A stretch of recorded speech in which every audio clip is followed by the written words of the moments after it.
आणि या 3 वर्षामध्ये महायुतीच्या माध्यमातून विशेषतः आमचे लोकप्रिय आमदार राजेजी क्षीरसागर साहेब यांच्या माध्यमातून कोट्यावधी रुपयाचा निधी कोल्हापूर शहराच्या विकासासाठी आलेला आहे।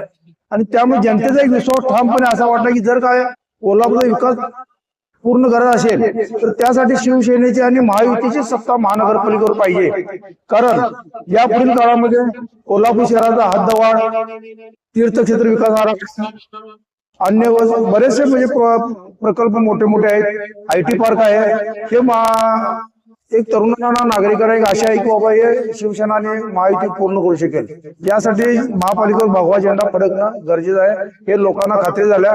आणि माझं तर असं स्पष्ट मत आहे की ज्याप्रमाणे विधानसभेमध्ये इतिहास घडला आणि सगळ्यात रेकॉर्ड ब्रेक आमदार महायुतीचे निवडून आले, त्याचबरोबर कोल्हापूर जिल्ह्यामध्ये सुद्धा विधानसभेचे 10च्या 10 आमदार निवडून आले। कदाचित लोकांना पटणार नाही पण आमच्याकडे महायुतीचे 81 नगरसेवक सुद्धा सत्तेवर येणार याची पण आम्हाला आशा आहे।